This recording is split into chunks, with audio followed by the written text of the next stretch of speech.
All right, welcome back to Chat UFC for UFC Vegas 108. We got an Apex card, and we're pumped. Great week last week, finishing 11.22 units. If that split decision with Whitaker goes our way, we have an absolutely monster week, biggest week we would have ever had. Over 23 units is what we would have finished with. So definitely not mad at the week, though. We had a lot of good stuff going. And one of the big things I'm very excited about is where our live betting is going. And I'm going to dive into a little bit more because I still feel like people are missing out on this. And tune in, guys. Tune into the MMA Analyzer. Somehow he only has 33 subscribers. And when I'm on the stream, there's maybe 4 people viewing. I'll tell you, what I'm doing, there's hundreds of other people who do it. Of course, I like doing it. I like talking about it from a value side of things. I like getting at the betting angles. I love talking betting. I just love it. I love the numbers and I love all that about it. This guy loves judging fights, and he's got the technical skills to be able to create this computer program. And he's constantly on there on the stream watching the fights, literally live judging. This is what I compare it to. It's like I have a judge in my living room who's telling me who's winning the fight visually at any given time while I'm watching the live screen. And so it's just incredible value and knowledge to have. So give him a look up. I'll put his channel in the description on this video, but MMA Judge Analyzer, must watch fight companion. If you like Joe Rogan, try this out, because this is, Joe Rogan's fun. It's interesting, but if you want to win at live betting, if you want to know who's winning the fight, watch this stream. And without further ado, let's dive into next week. First, fight of the night, Ketlin Souza versus Piero Rodriguez. I show slight value on Souza. I shows about of a coin flip, and so at a plus 170 and climbing, I think we have some value on Souza. No action yet on it. I do have her losing, but pretty much even on the Fight Matrix blend, and I think there's just people liking Rodriguez and just kind of piling on, playing a little follow the leader. So that's that one. Keep an eye on it. Rafael Esteem versus Felipe Bunes. Because of the minus 460 line, the value is not even really on Bunes. I'm still looking to bet Rafael Esteem. Let's call him Esteem, Rafael, just because of the fact that he's 100%. Bunes is not going to be the guy who beats him. And so we're just going to stay off this for now. But if this gets down to a minus 400, I saw money coming in on Bunes. I might have him tied up in a parlay, but for now, nothing. First bet of the night is Rodolfo Vieira parlayed with Mateusz Rembowski, and it's this simple. I like to find some somewhat favorites. I want to find one where I believe we're 70% or above, and I can combine them to get a plus money, because 70% times 70% is 49%, essentially 50. And if I'm getting plus money, I am coming out ahead on that. So I got 71% probability on Rodolfo Vieira, 2.4 unit or percentage points of value. And that's about that. I think Tresean Gore, it's a big step up. Take a look here. 1544 is the last 5 average Glico that Gore has fought. He beat Tricoli, but no one in the range. 1650 for Rodolfo Vieira, and he has fought high-level competition. 1672. He was about this level favorite against Petrovsky, and so, we'll see. We'll see what happens. I think that Gore always has that knockout power, but he's been getting a lot of subs recently, and I don't think that's going to happen versus Arman Vieira. Experience, ratings, have me going with Rodolfo here. And we got him and Rumbetsky, so let's go down to Rumbetsky here. Mateusz Rumbecki. Rumbecki is a 1914 on the blended Fight Matrix, and Chris Duncan is 1714. So it's simple as that, 200 points higher. I think different levels. Chris Duncan has been the upset king, but look at who he has fought, 1583 combined. Glico and 1739 for Rebecki. So it's Rebecki time on this one, 74%, 6.9 percentage points of value. There is a height and reach advantage for Chris Duncan, but Rebecki's used to that. In most of his fights, he's fighting at that disadvantage, but he's a little tank, and I think he gets this done. So that parlay pays out a plus 120, as we see down here. And we have 2 units to win 2.4. We like that. Okay, the rest of these are straight plays. Let's go down to Nathan Fletcher. Right here, so Rinya Nakamura, this is simply a fade on him until we actually see if he can beat good competition. He's a 1629. Fletcher's a 1503.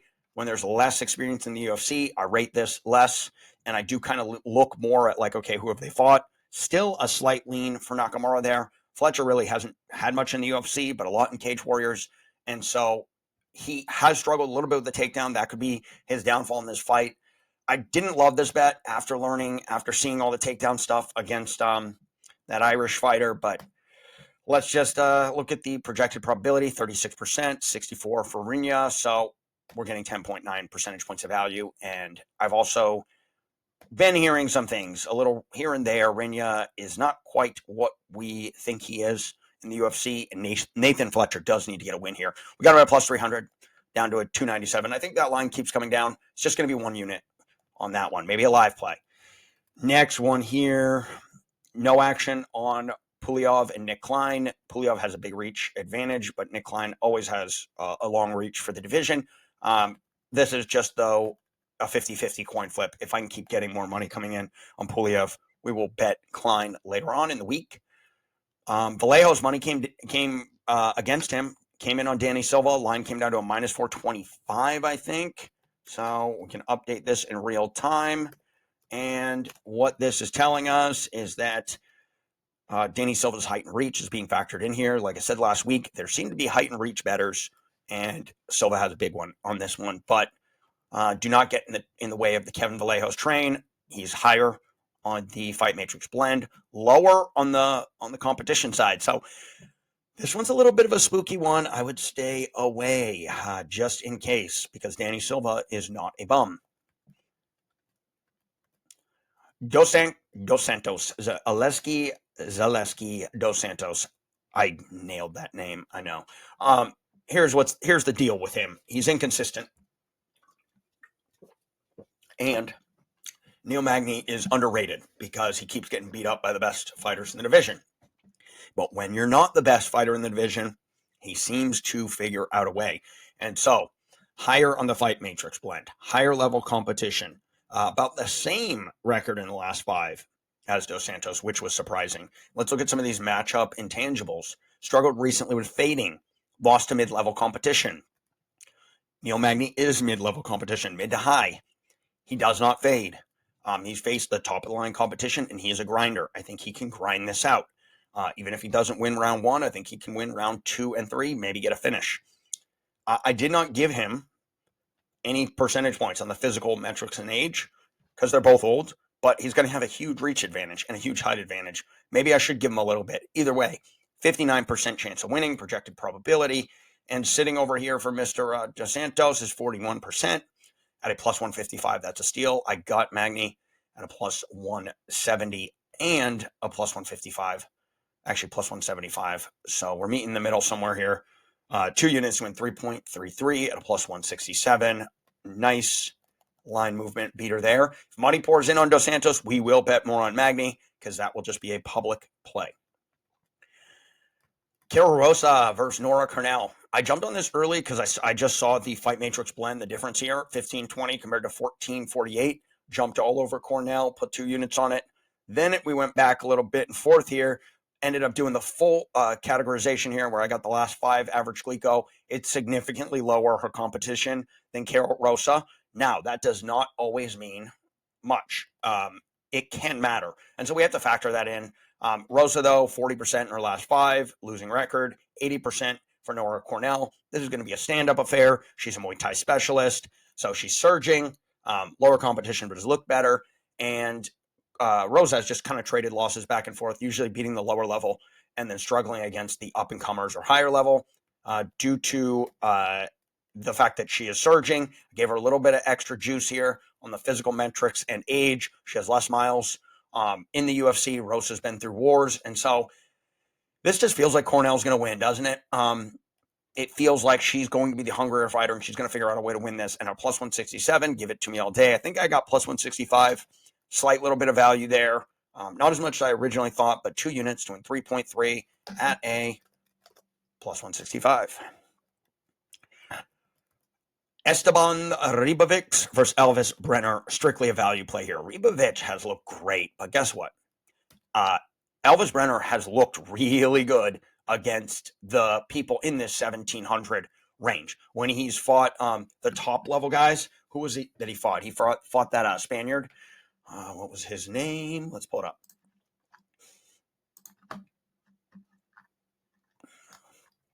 Okay, he fought Joel Alvarez and Orobai. Those were his last two fights, which he lost. And he went to decision against Orobai. Like that's impressive. That guy is just pure, straight out of like the year 200. That man is taking over villages on horseback.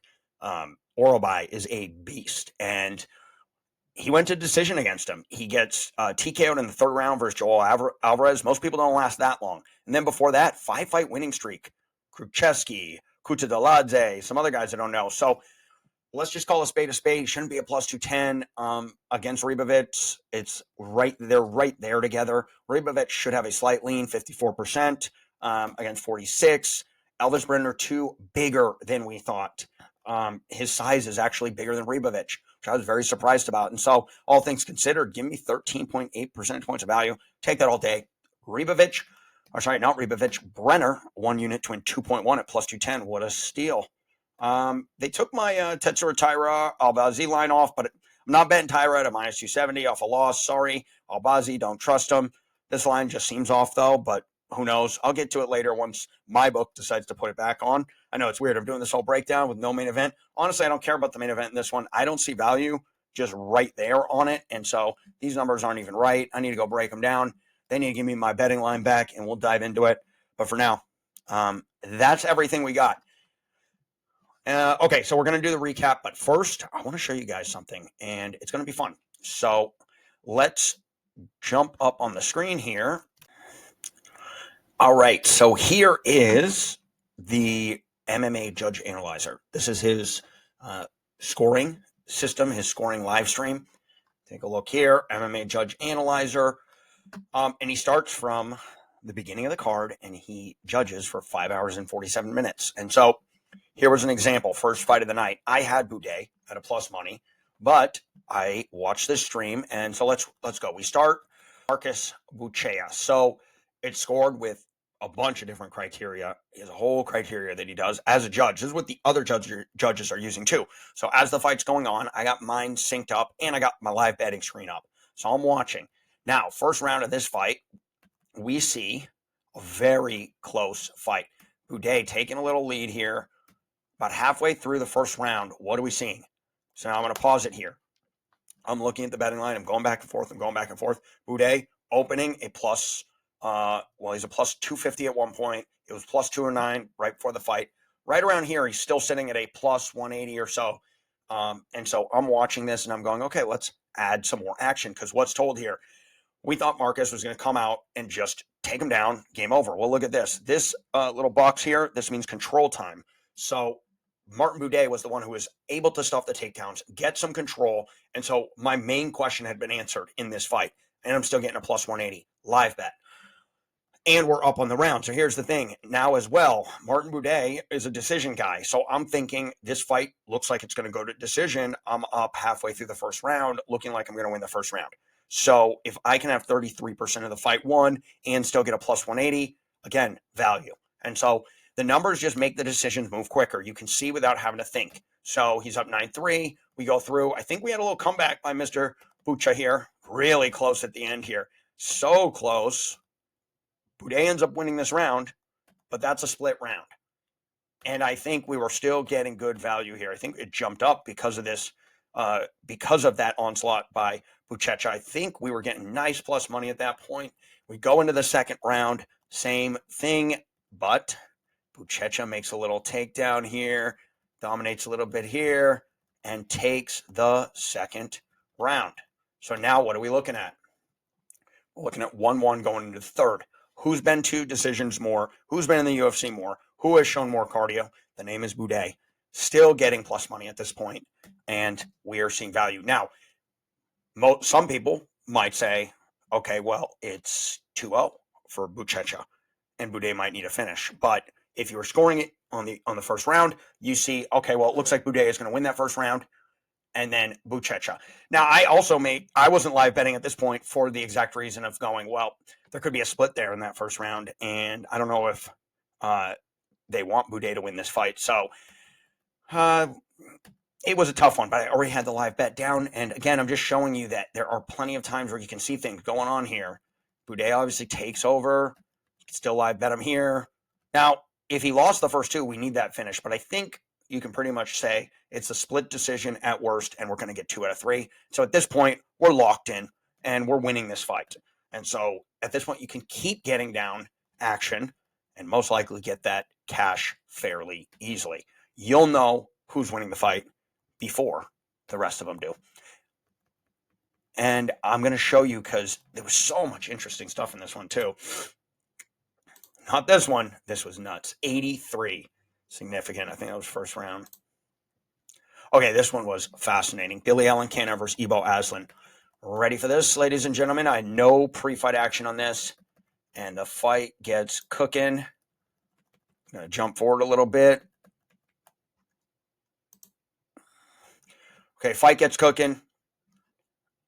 We're going to start right here with 1 minute left in the first round. No one's winning, right? We're exactly tied up. They just kind of went back and forth. A big strike here, big strike there. Then all of a sudden, Alencana, big strike with less than a minute. So what am I thinking here? He is stealing this round. What is the live line?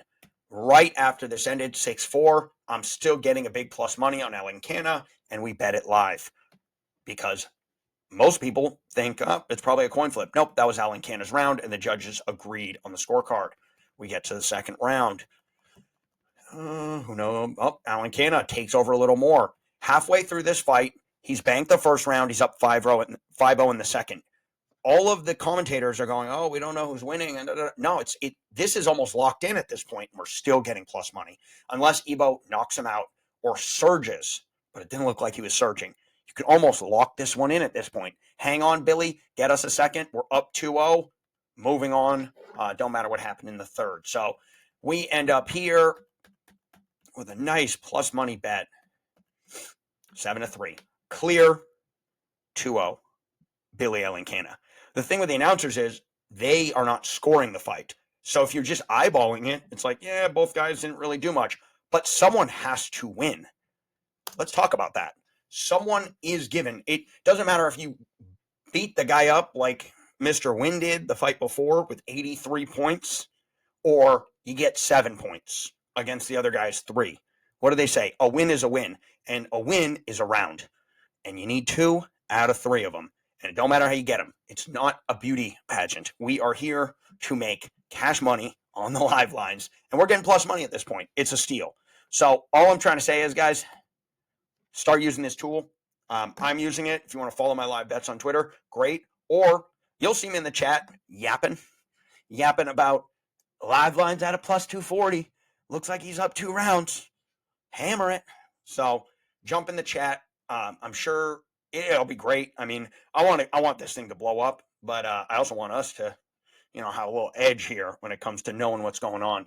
So I just wanted to run through that with you guys, kind of give you a little breakdown of, what we're using now and why I'm so excited about the live betting is we're not just live betting, just for the fun of it. We might have some advantages here and we're going to use them. So we're very excited about that. All right, let's recap our bets so far. First bet of the night, Neil Magny.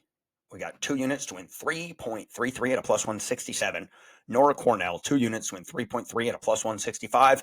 We got Rodolfo Vieira and Rumbecki in a parlay, 2 units to win 2.4.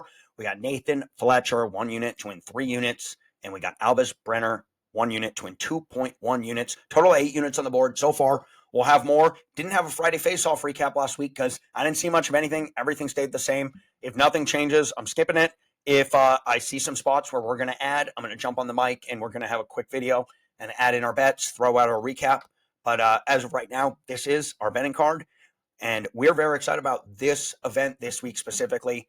I feel like we were so close last week. We can taste the 20-unit week coming, and we're going to shoot for it. So ride with me, guys, this week because we are going for the big, big cash on this event and every event. But I see some spots here where I'm seeing value, and I think we can capitalize.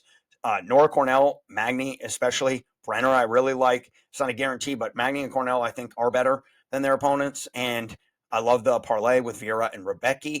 And mainly, I love the fact that we're going to have this live betting spots because that's where we really made our bones on the last card betting live line. So there you go. Follow me on Twitter, follow the MMA Judge Analyzer, and follow me to the window.